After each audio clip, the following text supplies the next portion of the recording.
I stared at that group chat message for a good 5 minutes before it really sank in. Hey everyone, quick update on Father's Day. We've decided to keep it immediate family only this year. Just me, Jessica, and the kids. Hope you all understand. My name's Victor Pierce. I'm 65 years old. And that message from my son Michael just shattered everything I thought I knew about my family. Let me back up a bit. I spent 35 years working for Pacific Telecommunications, climbing utility poles and running fiber optic cables until my knees couldn't take it anymore. My wife Dorothy and I, we lived simple, saved every penny we could. We had plans, travel a bit, maybe buy that little cabin up in Montana we always talked about. Then Dorothy got pancreatic cancer 3 years ago, gone in 8 months. After that, well, those dreams just seemed pointless. The money just sat there in the bank, earning interest, mocking me. So when Michael called crying about needing help, I figured, why not? Family's all. I had left. That first call came 5 years ago. Michael was 33 then, fresh off another failed business venture. This time, it was some craft beer brewing operation that went belly up after 6 months. Before that, it was a food truck that caught fire, literally. Before that, a consulting business that consisted mainly of him having coffee with other guys who also called themselves entrepreneurs. Dad, he said, voice all broken up. Jessica and I found this perfect house in Riverside. Great schools for Sharon and Tommy, but we're $180,000 short on the down payment. If we don't move fast, we'll lose it. Jessica was his wife, 30 at the time. Used to work in marketing until she decided she was going to be a lifestyle influencer. That meant posting pictures of her yoga poses and green smoothies on Instagram. Not exactly what I'd call steady income, but Michael seemed to think it was the future. The thought of my grandkids, Sharon who was 4 then, and little Tommy who was barely 2, stuck in that cramped apartment they were renting, sharing a bedroom, I couldn't stand it. Dorothy always said, family comes first. So I wrote the check. $180,000, just like that. But it didn't stop there. Oh no, that was just the beginning. 2 months later, Michael calls again. The mortgage payment is $3,500 a month, plus another $700 for property taxes and insurance. His latest business idea, some kind of subscription box service for pet supplies, wasn't taking off like he'd hoped. Could I help? Just temporarily, until things got rolling. Temporarily turned into 5 years. I set up an automatic transfer, $4,200 every month, straight from my account to theirs. Then came the private school fees. Jessica insisted Sharon was gifted and needed special attention. That was another $2,200 a month for some fancy academy. Tommy's preschool was $800 a month. Then there were the car payments. Jessica needed something safe for the kids, she said. So I helped with the lease on a $650 a month BMW Michael. Needed something professional for his business meetings, so that was another $550 for his Audi. I kept track of it all in a composition notebook, the old-fashioned kind. Every payment, every month. After that initial $180,000, I'd given them $318,000 over 5 years in monthly payments. Add in the various emergencies, the medical bills, the vacation Jessica said they needed for her mental health, and we were talking about close to $480,000 total, $500,000, more than Dorothy and I had ever spent on ourselves in our entire marriage. But they were family. They were all I had left. And every month, Jessica would text me pictures of the kids, Sharon learning to read, Tommy taking his first steps. Michael would call and tell me how grateful he was, how this next business idea was definitely going to be the one, how he'd pay me back soon. The breaking point came 3 weeks ago. It was Thursday before Father's Day weekend, and I'd been looking forward to it. Michael had invited me over for a barbecue, said Sharon and Tommy were making me cards, that it would be a real family celebration. Then that message came through in the family group chat Jessica had set up 6 months earlier. The chat included Michael's brother Leonard, Jessica's cousin Judith, and me. Supposedly it was for sharing family photos and coordinating visits. Really, it was just another way for Jessica to show off their lifestyle. Immediate family only. Those words hit me like a freight train. I wasn't immediate family. I was the father who raised Michael, who taught him to ride a bike, who walked him to school when he was scared. I was the grandfather who'd held Sharon and Tommy when they were babies, who'd paid for their schools and their activities and their mother's yoga retreats. But I wasn't immediate family. I didn't respond to the message. Instead, I did what 35 years of technical work had taught me to do. I investigated. See, something had been bothering me for months. The numbers didn't add up. If I was paying their mortgage, their car payments, their kids' schools, what were Michael and Jessica doing with their own money? Michael's various business ventures must have brought in something, even if they always seemed to fail. Jessica's influencer thing couldn't be completely worthless. She had 15,000 followers and was always posting about brand partnerships. I started with Jessica's Instagram. She posted every single day, so there was plenty to look at. I scrolled back through the past year, really paying attention this time, instead of just looking at pictures of my grandkids. There was Jessica in Cancun last February doing sunrise yoga on some fancy resort beach. That place had to cost $400 a night minimum. There was Michael at a golf tournament in Arizona in March, posing with buddies at what looked like a pretty expensive club. There was the whole family at Disneyland in April. 4 days, deluxe hotel, the works. Had to be at least $6,000 for that trip. Then, I found the shopping posts, designer handbags, expensive workout clothes, fancy dinners at restaurants I'd never even heard of. Jessica would caption them with things like, treating myself because I deserve it, or investing in my brand. That's when it hit me. They weren't struggling. They were living like lottery winners while I paid for their actual responsibilities. But I needed proof, real proof. I remembered that Michael had added my name to one of their credit cards a few years back, just for emergencies. I'd never used it, but it showed up on my banking app for payment notifications. I'd been getting alerts that the payment was made automatically, but I'd never actually looked at what they were spending. I pulled up the statements. The card had a $25,000 limit. It was maxed out. The minimum payment was $750 a month. And according to my bank records, I'd been paying it automatically for 2 years. I didn't even remember setting that up. I downloaded every transaction. Page after. Page of charges. Restaurants, $200 here, $300 there. Clothing stores, $500 at Nordstrom, $400 at some boutique I'd never heard of. Bars and breweries, $150, $200, $180. Spa services, $350 for couples massages. An Apple Store purchase for $2,400. Probably new phones and tablets. This was their fun money, their play money. While I paid for their house, their cars, their kids' education, they were living like celebrities. But even that wasn't the worst part. The worst part I found by accident. While I was trying to figure out what Michael actually did for work these days, he'd been vague about his latest consulting gig. I decided to look up property records. Maybe he owned some kind of office space I didn't know about. What I found instead was a second property, a rental condo in Riverside, purchased 18 months ago. Purchase price, $475,000. Buyers, Michael Pierce and Jessica Pierce. My son owned rental property and had never mentioned it. I called the property management company, listed online, pretending I was interested in renting something similar in the area. The woman was helpful. Oh, that property? The tenants pay $2,400 a month. It's a nice unit, great area. $2,400 a month for 18 months. That's over $43,000 in rental income I knew nothing about. And the down payment on a $475,000 house would have been at least $95,000. Where did they get $95,000? Then it all clicked. My monthly payments to them weren't all going to their mortgage. Their actual mortgage payment was probably around $2,800. They'd been skimming $1,400 every month for 5 years. That's $84,000 right there, plus whatever they'd saved from me, covering their credit card and car payments. They'd used my money to buy an investment property so they could become landlords. I sat in my kitchen at 11 p.m. on that Thursday night, surrounded by bank statements and property records, feeling every one of my 65 years. Dorothy's voice echoed in my head, something she used to tell Michael when he was a teenager.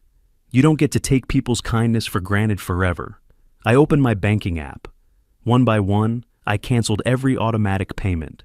The mortgage payment, the credit card payment, the monthly allowance I'd been sending to what Jessica called their household account.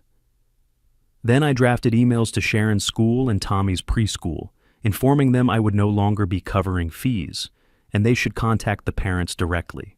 Finally, I opened that family group chat. My hands weren't shaking, but my mind was crystal clear.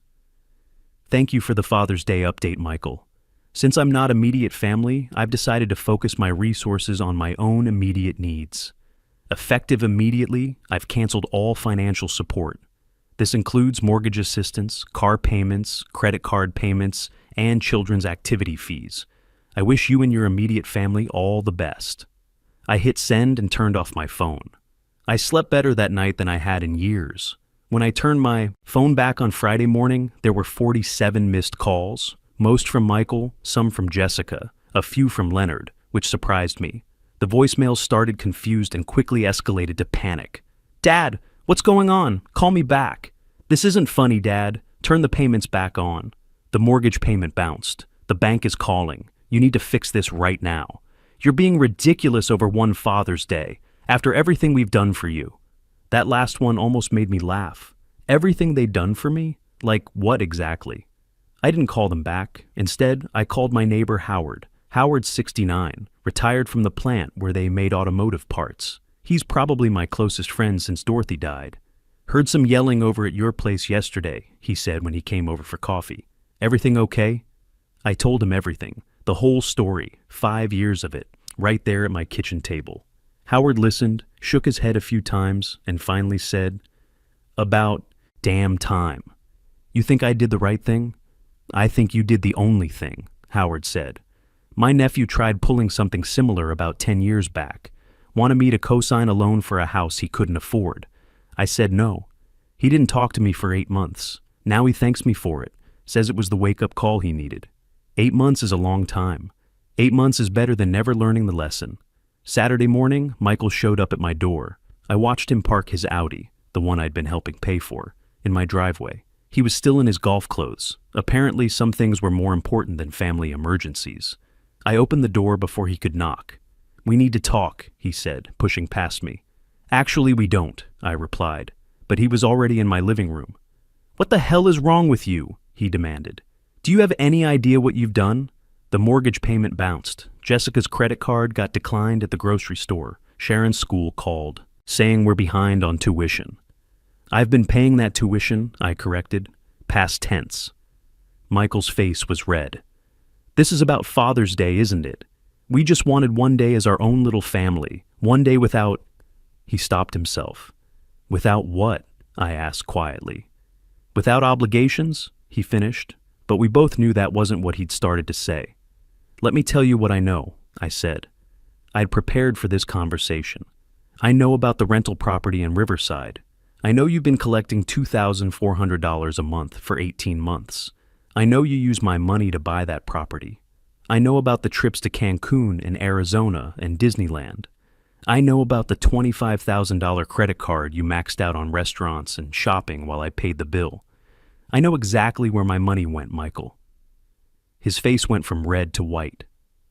That's our business. What we do with our money is our business. It became my business when my money paid for it. That was a gift, he said. Gifts come with gratitude, I replied.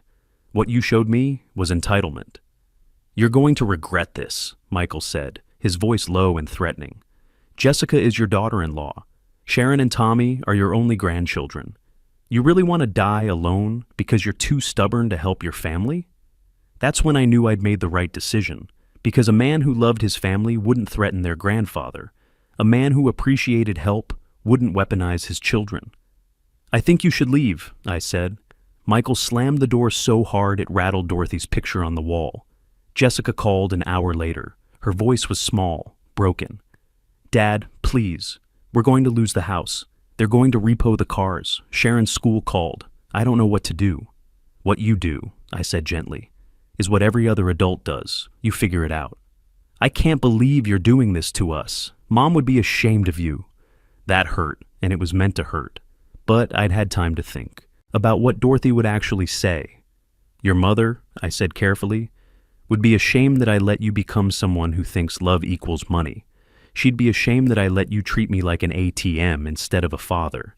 But she'd be proud that I finally set boundaries. There was a long silence. Then, We didn't mean it like that. How did you mean it? Another silence.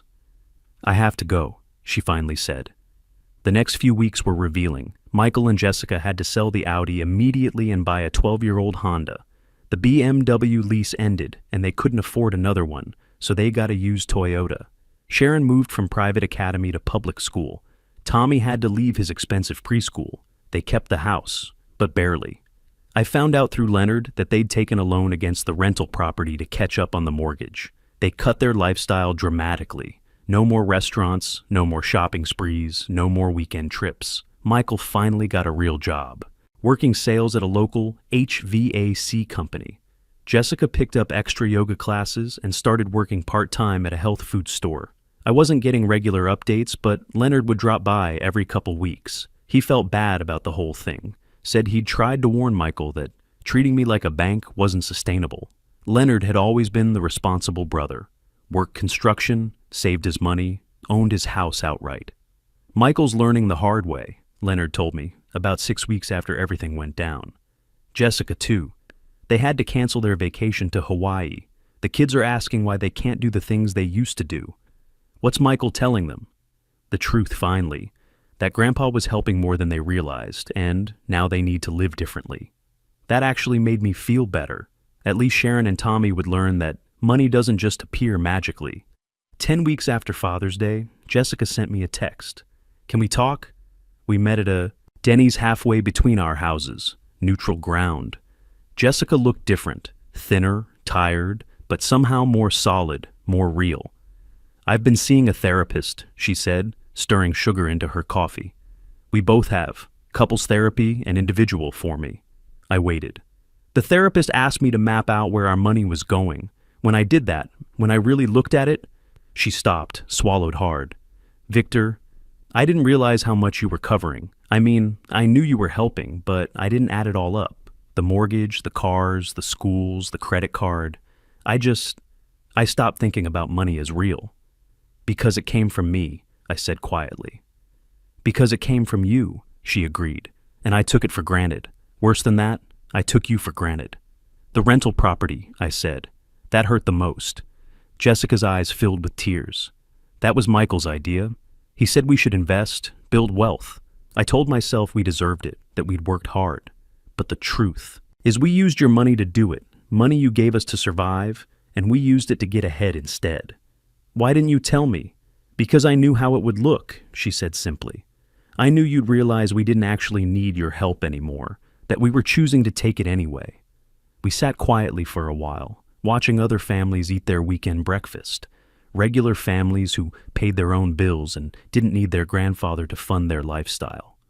The thing about immediate family, Jessica finally said, is that you're the most immediate family I've ever had. You loved me without conditions, and I threw that away because I was embarrassed to have my elderly father-in-law at my Instagram Perfect Father's Day. That was specific enough to be true. What changes now? I asked. Everything, she said. We're not asking for money. We're not asking for anything except a chance to rebuild our relationship on real terms. I want you to know Sharon and Tommy as people, not just as kids whose bills you pay. I want to have you over for dinner, potluck style, like normal families do. And Michael is learning humility the hard way, Jessica said with a weak smile. Turns out nobody takes you seriously when you can't pay your own bills. He wants to apologize, but he's ashamed. He will eventually. I looked at my daughter-in-law, really looked at her. I saw something new there. Accountability. Let's start small, I said. Sunday dinners, every other week. You cook, I'll bring dessert. We talk, we spend time together, and money doesn't come up. Jessica nodded, wiping her eyes. Thank you. Don't thank me, I said. This is what you should have had all along. That was 3 months ago. We've had 6 Sunday dinners since then. The first one was awkward. The second was better. By the third, Sharon was showing me her schoolwork, and Tommy was teaching me about some video game he liked. The house felt different now. Less like a showplace and more like a home. Sharon seemed happier in public school, said she liked having more friends. Tommy didn't seem to miss his fancy preschool at all. Jessica had stopped posting those lifestyle photos on Instagram. When I asked her about it, she said she was taking a break from performing her life. She seemed more relaxed, more genuine. like she'd been holding her breath for years and finally let it out. Last Sunday, Michael finally apologized. It was brief, uncomfortable, probably the hardest thing he'd ever said. "I took advantage of your kindness, and I'm sorry." I shook his hand. "We're not buddies, probably never will be, but there's something like respect forming." He looks different now too, less polished, more genuine. Working that sales job has been good for him. He comes home tired like a real person, not like someone who's been playing entrepreneur all day. "The HVAC company wants to promote me to regional manager," he told me during one of our dinners. "It's real work, real responsibility." I forgot what that felt like. Jessica hasn't posted on Instagram in 2 months. She says she's taking a break from performing her life. She picked up more hours at the health food store and is teaching 4 yoga classes a week now. They're not wealthy, but they're making it work. The rental property brings in enough to supplement their income, and they're living within their actual means now. Michael sold his golf clubs last month, said he needed the money more than the hobby. I almost offered to help, then caught myself. That's the old me talking. The new me knows that sometimes struggling a little bit is what makes people appreciate what they have. As for me, I'm finally doing some of the things Dorothy and I planned. I bought a plane ticket to Montana for next month, to look at that cabin we always talked about. Found one online for $89,000 that looks perfect. It's got a little workshop where I can do woodworking, maybe build some furniture for Sharon and Tommy when they get older. I joined a woodworking club at the senior center. Turns out there are a lot of guys my age who spent their careers working with their hands and want to keep doing it. We're building a playground for the local elementary school. Feels good to create something instead of just funding other people's dreams. Howard and I have been taking fishing trips up to the lake every couple weeks. Dorothy always said I worked too much, never took time to enjoy life. She was right. I'm 65 years old. If not now, when? The other day, Sharon asked me if I was still mad at her mom and dad. I was never mad, I told her. I was sad that they forgot what family really means. "What does it mean?" she asked. I thought about that, about Dorothy and the life we built together, about the years I spent thinking money was how you showed love, about Michael and Jessica learning to stand on their own feet, about Sharon and Tommy getting to see what real work looks like. "It means showing up," I finally said.